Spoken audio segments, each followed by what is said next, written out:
Down goes number one. UNLV takes out North Carolina.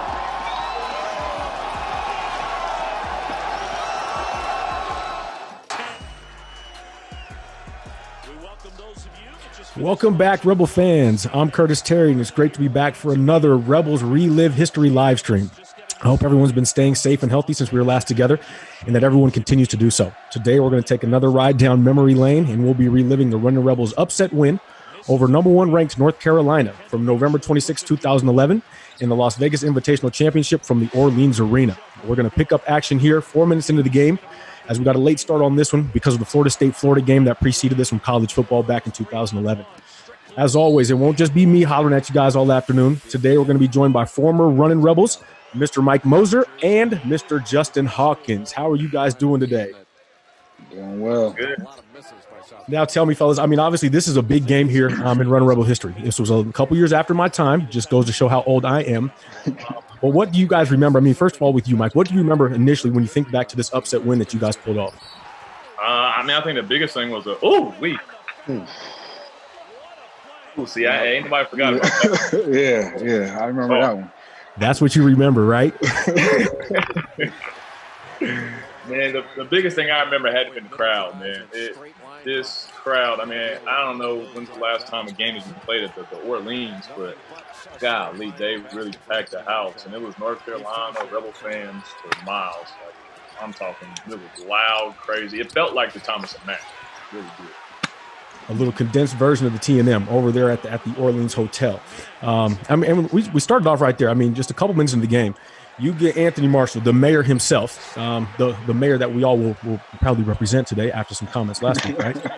Mr. Yep. Anthony Marshall setting the tone. Talk about him, though. I mean, Justin, you played with him, obviously, for your whole career at UNLV. What was it like to play with the mayor? Oh, man. It was great. It was great.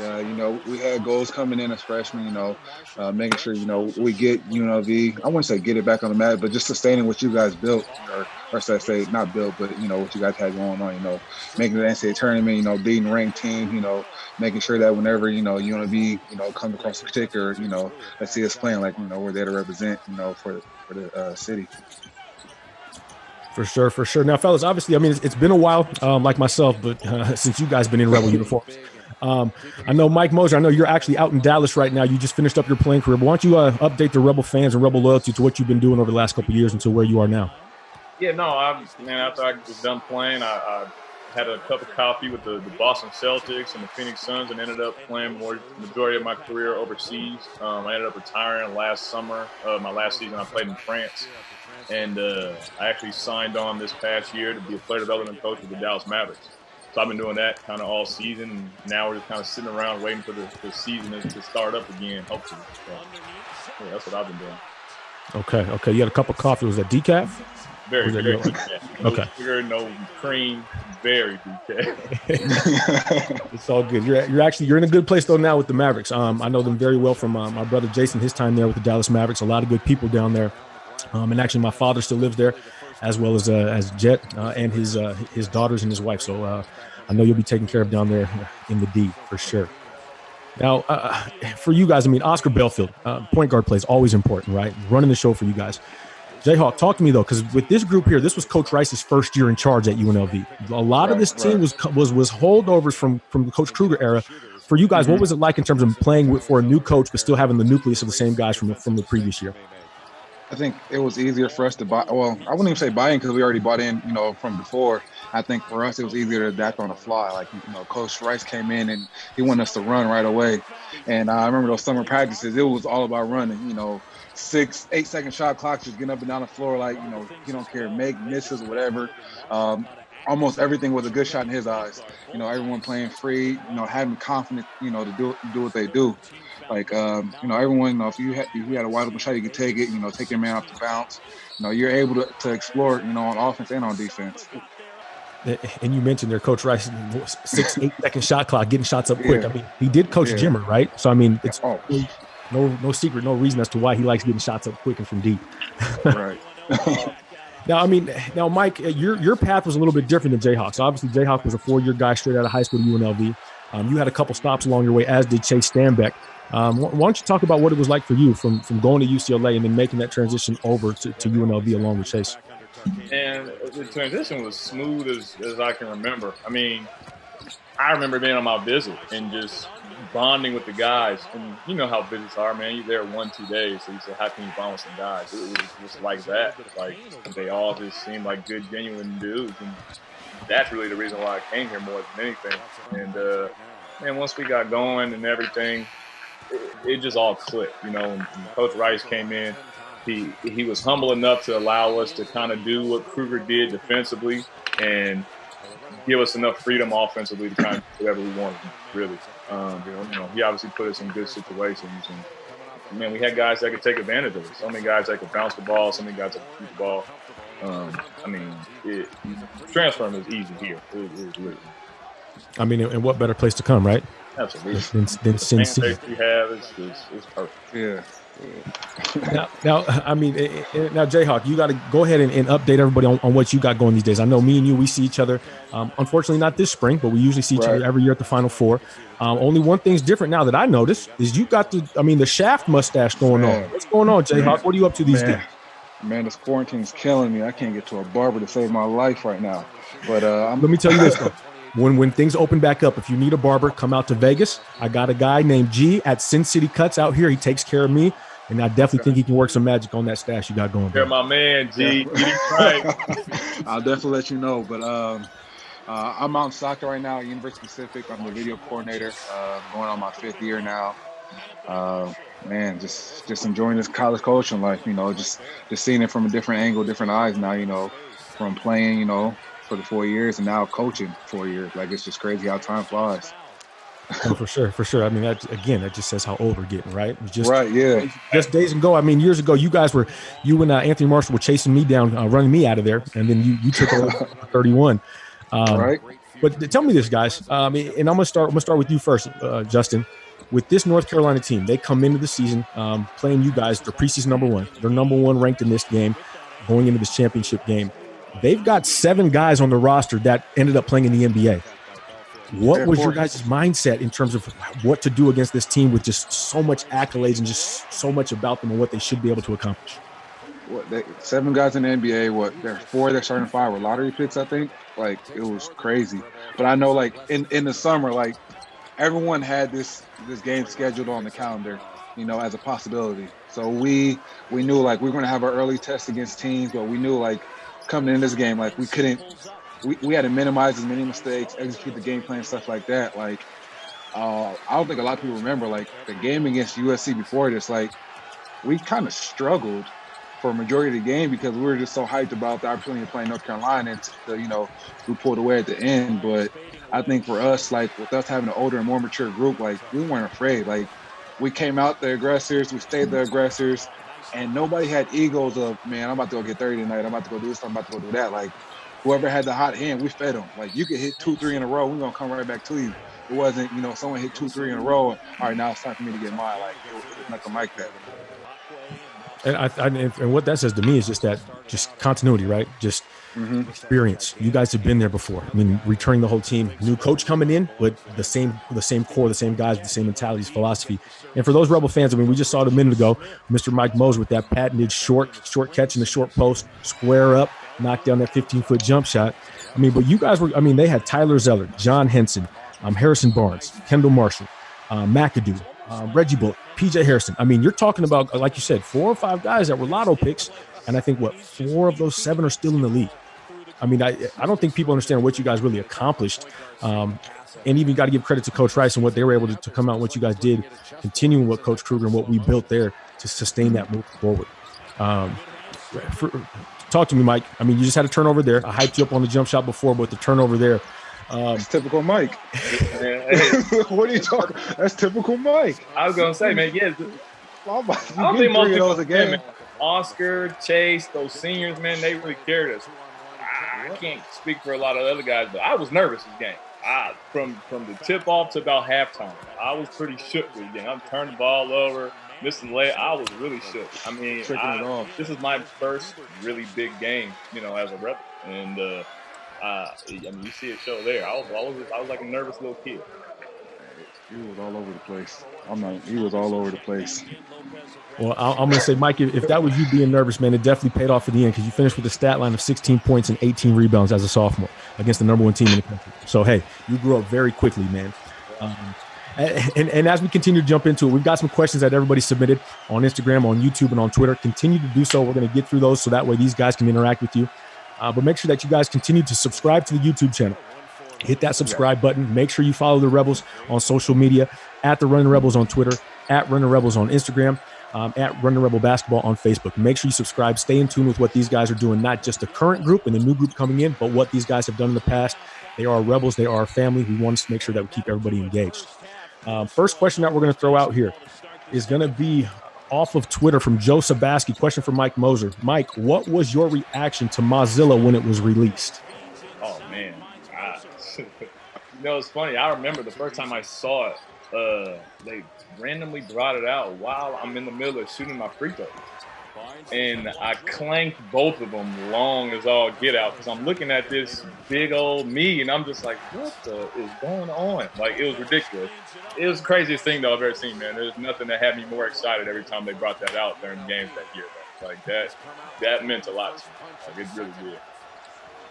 The Rebellion brought it strong, right? Got to give credit, got to give props to the Rebellion.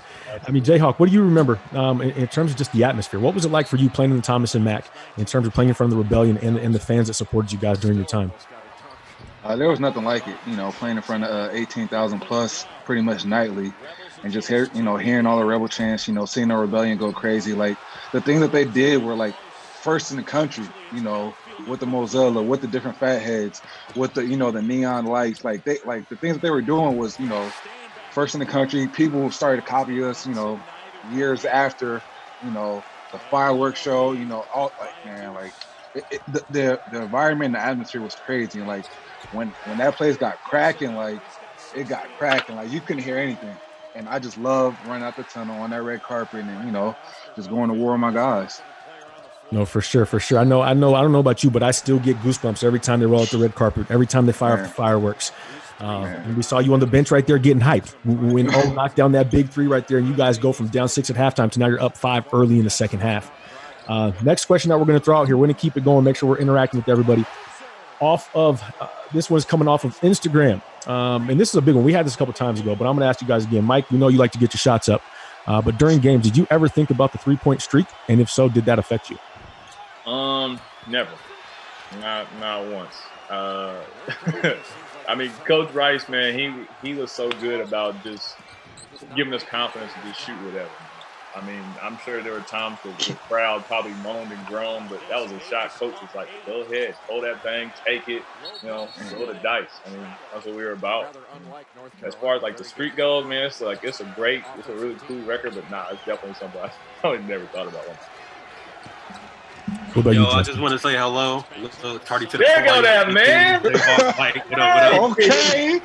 Okay. And is that the mayor himself? The mayor's in the building. What's up, fellas? Thank you for blessing us with your present, Mr. Anthony Marshall. How are you doing, my man? How are you doing? I'm pretty good on this beautiful day in Las Vegas. Just listening to you guys chat it up and watching the game, reminiscing and stuff like that. So I'm doing pretty well. Well, good. I'm going to say it had to go with Mike's tweet earlier talking about can we get Ant Marks an iPhone camera. I'm glad the Rebels loyalty stepped up and got that handled for you. But Anthony, we started this game off with your big dunk down the lane and one. What do you remember about playing in this game and the impact and what it meant to you? I just remember it was so fast paced. Like, if you blink, you was going to miss something. So you had to stay attentive the whole game. Leading up to this game, we was very focused on getting back in transition. Kendall Marshall at the time was the best passer in the country at, fast break. Kind of similar to the way Kevin Love used to do at UCLA. So we made an emphasis on getting back and protecting the paint. And for me being a native, it meant the world. It was a big game for us. Not only did we want to win for our city, our school, and the program, we wanted to do it for the city. And I think it meant a little bit more because it was one of Coach Rice's first big games as a head coach. So we definitely wanted to go out there and get that for him. For sure, for sure. No, and obviously, like we talked about, it was Coach Rice's, I mean, his biggest, probably, I don't know if it's his biggest win, but that was his kind of marquee moment in terms of his first season in charge of the Rebels. Mike, we're going to stick with, Anthony, we're going to stick with you. Why don't you update everybody in terms of what you've got going on now since you graduated and what you are doing at current time? Right now, I'm still working out and stuff. Thinking about still aspiring to play overseas and stuff like I have in the past. Been dealing with a few injuries and stuff, so just working hard on that, and trying to put things in motion to plan for life after basketball. Got a couple opportunities I'm working on, so just trying to stay patient and just keep working hard. Good to hear. I know we've obviously seen in terms of through social media, we've seen that you've had kind of some struggles with some injuries, but you're a tough guy. You always bounced back and got back to it. And I will say, and I've said this before, if there was anybody I could have played with during my time at UNLV, and no offense to you guys, Jayhawk and Mike, it would have been the mayor himself. Just something about you, Anthony, in terms of just your competitive nature, man, your grit and what you brought to the game. I'm just kind of unfortunate that I missed you by a year there, but I know that you guys still held it down and had a lot of fun out there. We're gonna keep it going, guys. We're gonna have some fun. We're gonna jump to another question here. This one is gonna come off of Instagram. What was the talk like in the locker room pregame going into this North Carolina game? Mike, what do you remember? What was the message from Coach Rice and staff? I don't even remember what Coach said. I remember what we were saying more than anything. And it's kind of like how you were naming off, all the guys on their team or drafted and this and that. Man, we were naming ourselves off because we thought we were that good too. I mean, we just won 6 in a row. We were riding high.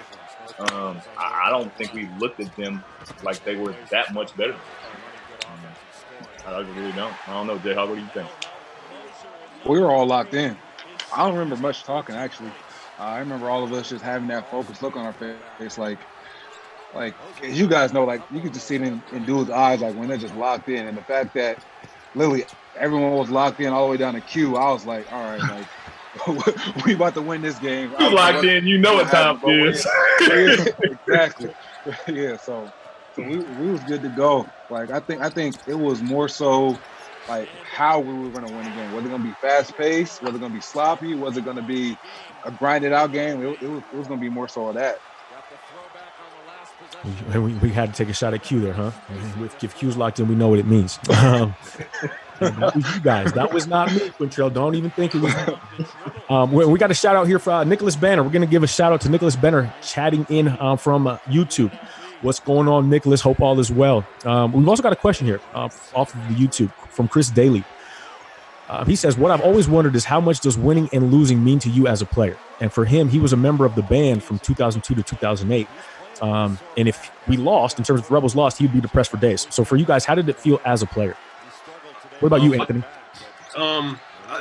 You definitely want to win every game, but the thing about the college basketball season is you have a game, then the next day you practice, then possibly the next day you're traveling to another game. So it's really quick thinking. You feel it for that moment or that night, and then the next morning, you practice and you work on things that you may not have done right the day prior. So you got to get over it fast. When you're a basketball player, you got to have short memory. That's one thing Coach Rice used to always say, have a short memory. And the biggest thing for us after a loss, you never want to lose 2 in a row. So you might drop one, but you got to get the next one to bounce back. But winning is the most important thing as a basketball player. And then, being a prestige university like us, we always want to win. Man, again, the mayor sounded so political. Couldn't have said it better myself, man. When you do hang them up, man, we got to make sure that you run for office. We know that we're going to get the votes. We're going to get the votes. Even though we're going through these times right now, Rebel Nation, we're not able to congregate, to get together, to enjoy each other's good company and break bread. Make sure that you guys do get your season tickets. There's new season ticket plans and payment plan options open. UNLV has introduced these options and adjusted renewal deadlines to factor into what we're going through right now. So make sure you go to UNLVRebels.com to get the new payment plan options, but also to go in and lock in your season tickets for next year. Because these guys right here, this 2011 team was a lot of fun to watch. But if you saw what these guys did this past year with what they're bringing in this year, this year's team's going to be a lot of fun to watch too, and you don't want to miss out on that. Now, talk to me here, Mike, for you. And this is something I'm curious about. What was it like for you playing at 3 different universities? Now, obviously, we all were upset that you left to go to Oregon. To each his own. Everybody has their reasons and what's best for them. But what was your experience like playing at UCLA, coming to UNLV, and then finishing up at Oregon? It's kind of one of those things where not every experience was good, but every experience was necessary. You know, at UCLA, I didn't play much. You know, I was one of those frustrated 18-year-old kids. I was like, man, I need to play now. And, you know, probably could have stuck it out, but man, I was lucky to end up where I did at UNLV. And I'm so glad because I did. I found a coach like Dave Rice who gave me an opportunity and great teammates. And that really meant everything. And I had a similar thing at Oregon with just great teammates, a great coach, and I was able to play at home in front of my family, and that meant a lot to me at that time. I know a lot of people probably can't understand why I would leave, but I think you know, playing in front of my mom, playing every game in front of my mom for my senior season, it was really important to me. Oh, for sure, man. You understand it now, right? Hindsight. We understand if we knew then what we know now, we would have did different things and made different choices. And you mentioned Coach Rice there. You guys obviously played for Coach Rice. I had the chance to beat Coach Rice a bunch of times when he was on that sideline over there in Provo, but I also had the opportunity to work for Coach Rice. And Coach Rice actually sent me a text yesterday. And I just want to share what he said. He said that he was so proud that you guys didn't slow down the game. And so often in upsets, the winning team kind of sits on the ball, tries to slow it down and is hesitant. But even late in the game, you guys were attacking the press. We're being aggressors. We're trying to take the fight to them. And it goes to show you guys had 22 assists and you guys shared the ball. I mean, Justin, you obviously now you played for Coach Kruger, you played for Coach Rice, you've worked under Damon Stoudemire, you've been through college basketball here the last couple of years. Tell me about your experience and what was it like to play for Coach Rice and during this time for you specifically? It was great. He gave me confidence. He saw things in me that he knew I needed to bring out so I could, you know, add value to the team. You know, he knew that I could be that X factor in certain games where, you know, when guys, you know, were missing shots or whatever on offense, but he knew that he had another, you know, person that thought like him on the floor, you know, where guys might need an extra, just an extra set of eyes. Because, you know, we're all great players, you know, Oscar and everyone, they're all great players, but sometimes it's like, you know, seeing what the coach might want, I could kind of relate to him because, you know, it's sometimes different coming from a teammate than from a coach. I was waiting for one of you guys to jump in, like, yeah, we are great players. Appreciate that. I know exactly what you're talking about, man. Justin was low key like the team psychiatrist, man. He definitely had us all on his couch at one point and kind of had to break it down to us, whether it was, you know, we were out of pocket or, you know, we were down on something. Justin was just that guy too, man. He was that teammate that did those things. I definitely know what you're talking about. Yeah, definitely going off what Mike said. That's what Justin was in a nutshell. You know, he was that guy that, you know, like he said, no matter what was going on, you knew he was going to bring his A game. And when it was time to battle, he was going to be right next to you in that foxhole. And, you know, that made the game a lot easier for, I think, all of us, you know, to have somebody like that to take the pressure off you, you know, allowing you to fly by and really press the ball a little bit more because, you know, you had a guy behind you that was going to give his all. And I think it's the same thing, you know, if you watch a lot of our games during that time, you know, we were pressing the ball full court and all that different type of stuff. So just the trust we had in each other and knowing you had a guy that was going to hold himself accountable to get the job done, I mean, it made the game a lot easier for all of us. Understandable. It's always easy when you know you got someone that's going to go to battle for you, right? Go to war, and they're going to die, and then they're going to be in there with you in the trenches to the end. And you guys see here, I mean, Chase Stanbeck. Chase right there at that point, he was 8 of 15 with 19 points. Now he's 9 of 17, 22 points. I mean, he finished the game with 28 and 10. And killing. Right? I mean, but all you guys were, that's the thing. It didn't matter who got it. Boy was cooking. Oh, my God, that boy was cooking. Yeah, man, I don't think he ever really got his due for this game, man. No, not at all. And I don't think, man, and this was, I think we played Santa Barbara the next day or the next couple of days. Oh, that double overtime game? Yeah, you know. Yeah, the double. Oh, my God. That game I don't was think, crazy. yeah, Chase might have had 60 in a week. You know what I mean? I don't think he really got his due for this game. Yeah, he was killing. He was killing. That quick jab to the pull-up. Yes. Killing. It's a lot of shots Chase would shoot, and you be like, what are you? This shot, good shot, yeah. That's just the type of player he was, you know what I mean? He was unconscious, and, you know, when you're trying to be a dangerous ball club, you need a player like that, and that was Chase for us. We've all played with those guys, that's for sure. I'll leave it there. I'm not even talking about who was on my team. We got another question that came in from Instagram at the WXRL Defoes. That's a tough name to even to get out there. But he says, where can I get an Anthony Marshall UNLV jersey? Help a brother out. When you find out, let me know. Yeah, me too. Absolutely. I'm asking just like everybody else. That makes 3 of us because I'm curious. We've got to, and maybe Andy Grossman can help us figure this out, or Tasha over there at the UNLV Athletics. We've got to be able to get these black jerseys. I didn't get to play in the black, and these are sweet. Man, we had to fight to get those. Definitely. Hey, remember we had to fight to get the black ones? They didn't want Definitely. they were not trying to get us black. Yeah, we had to fight to get those. We had to fight to get the gray ones. Yeah, So- I remember that. Yeah. Yeah, so we had to fight to get these. Again, make sure everybody that's tuning in, we always have a lot of fun doing this. It's always good to get these former Rebels back to check in and see what they're doing these days in life, and relive the glory moments for them, like this big win here, and they're about to knock off UCLA or North Carolina. I'm sorry, number 1 ranked North Carolina. But for you guys, and this goes out to everybody. We'll start with you, Anthony. For you, as you guys are about to pull this off, at Fizmas from Instagram says, when did you realize that you guys going to pull it off, and what were your emotions like? Well, for me, it kind of started going into the second half. During the game, it was a game of runs. We were up, they were up, and then the second half, I'm like, if we keep this close, then we're going to pull this game out. And then as time started ticking, we kind of stayed up. So at that point, I kind of knew it. And once you got that certain sense of that, you just wanted to keep playing hard and finish off strong. What about you, Jayhawk? What were your feelings and emotions like, knowing like, man, we're about to pull this off, about to storm the court, we're going to party in Vegas tonight? I want to say it was around the 9-10 minute mark. We were about like 8, I think. And I just saw the look in their eyes just started to become defeated. And the fact, like, because they weren't making shots, the shots that they normally make, they weren't making. We didn't let them get hot from the 3-point line, which they wanted to do. And we just kept knocking down shots after shots after shots, weren't turning the ball over. We were just the aggressor. And, like, as the time started going down, I just knew, like, I just knew what it was. I just knew what it was. I saw the look in Moses' face and everyone else's face. Was like, all right, like, this, like, we about to pull it off. And we're seeing the shots there of all the fans storming the court. There was a lot of talk on Twitter yesterday about, oh, that was me in the picture, but I don't have hair. I don't have it now. A lot of good times storming the court at the Mackworth, New Orleans. We've got to give a shout out to Harper, who says Mojave in the house. Shout out to Carlos Harper and Mojave, to Anthony Marshall. For you guys, we're wrapping up here, obviously, but make sure, again, we're going to make sure you subscribe to the YouTube channel. Click the button, tap on that for us so we can make sure we continue to do so and bring you guys these great classic games.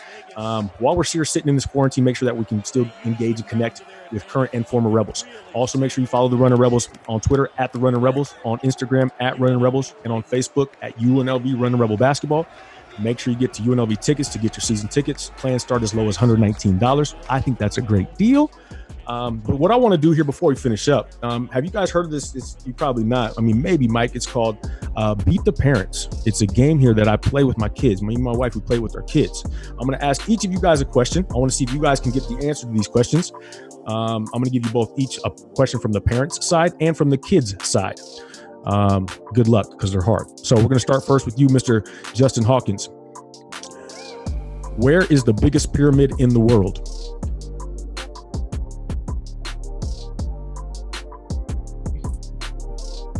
Like actual pyramid? Yeah, I mean, is it a building? Like, that's what I'm saying. Like, I'm thinking it might be a trick question. Not talking about the Luxor, man. yeah, not the That's Luxor. what I thought it might be a trick question. Nah, where's the biggest pyramid in the world? I have no idea.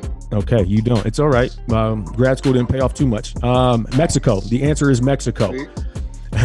We're gonna take it. We're gonna go next to Mr. Mike Moser, and I'm just picking these guys randomly. Okay. What you might know this one because your time overseas, Mike. What continent are Afghanistan, Azerbaijan, and Yemen on? Yemen. That's Asia. Good job. See, world travels passport getting stamped. I like it. All right, Anthony Marshall, man. Here we go. All right. How much is love worth in tennis? How much is love worth in tennis?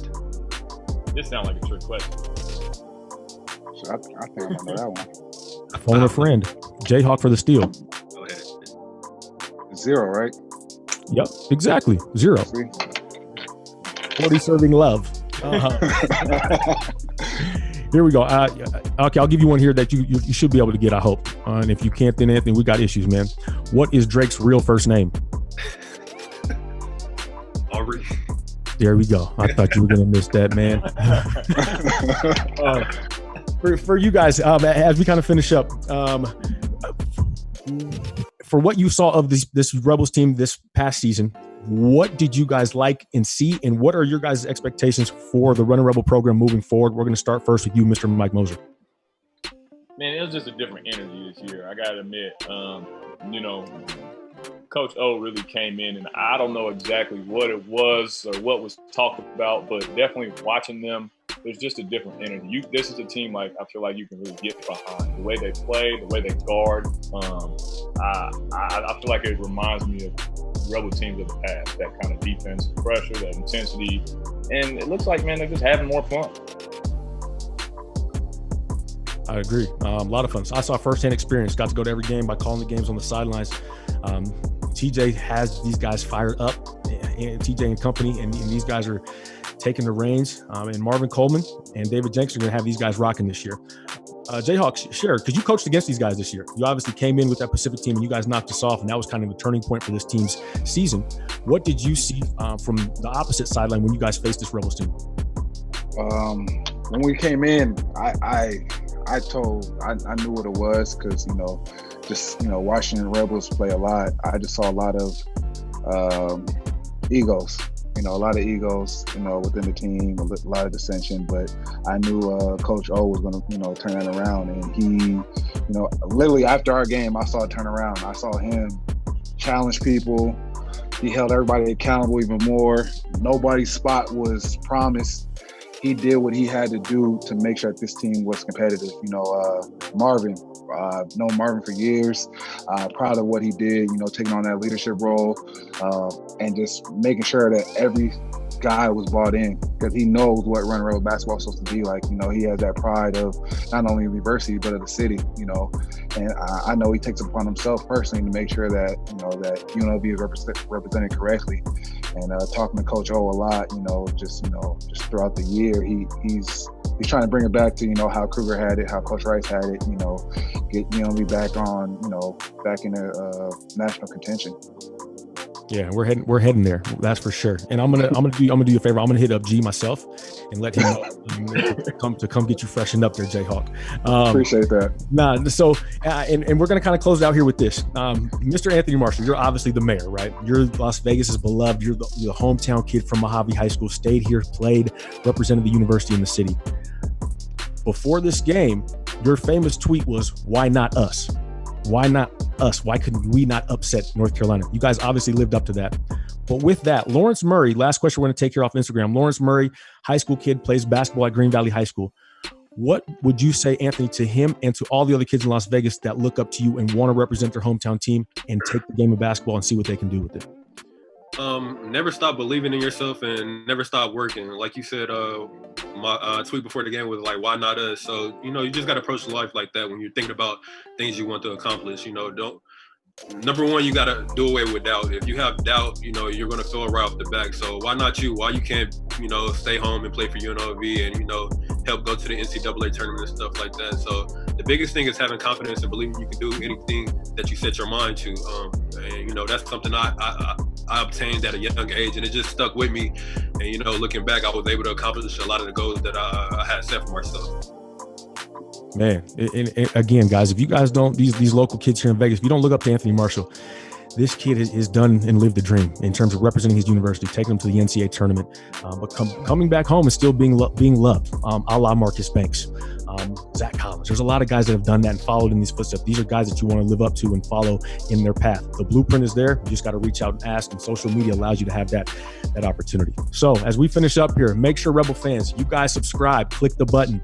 Make sure we continue to bring you guys this content. Make sure you follow the Runnin Rebels at the Runnin Rebels on Twitter, at Runnin Rebels on Instagram, at UNLV Runnin Rebel Basketball on Facebook. Make sure you go to UNLV Tickets to lock in your season tickets. $119 season tickets start at. New payment plan options. You can get those at UNLVRebels.com. Make sure you guys support us. And also, I'm privileged to be in this position, but I'm also starting and launching a new podcast. It's going to be dropping. First tidbits of episodes are going to be coming here next week at UN_commentary on Twitter, on Instagram, at the website at uncommentary.com. Going to make sure that we get former, current Runnin Rebels and people from the city. But it's all about UNLV basketball here. So Jay Hawk, Mike Moser, the mayor himself, Anthony Marshall, thank you fellas for taking the time out. Hopefully we see you guys here back soon, but make sure you guys stay safe and stay healthy, as well as all of Rebel Nation. You guys have a great Friday afternoon and have a great weekend. All right, my brother. Likewise.